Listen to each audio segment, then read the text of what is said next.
விஜய் எனும் நான்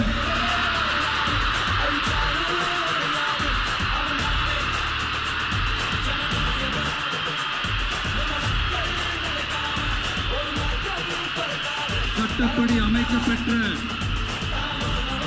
இந்திய அரசியல் அமைப்பின்பால் உண்மையான நம்பிக்கையும் மாறா பற்றும் கொண்டிருப்பேன் என்றும் இந்திய நாட்டின் ஒப்பில்லாத முழு முதல் ஆட்சியையும் ஒருமையையும் நிலை நிறுத்துவேன் என்றும் தமிழ்நாட்டு அரசின் முதலமைச்சராக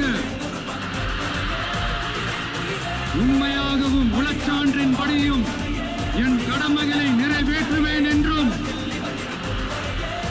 அரசியல் அமைப்பிற்கும் சட்டத்திற்கும் இணங்க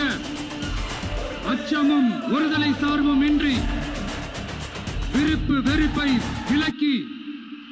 பலதரப்பட்ட மக்கள் அனைவருக்கும் நேர்மையானதை செய்வேன் என்றும் ஆண்டவன் மீது ஆணையிட்டு உறுதிமொழிகிறேன்.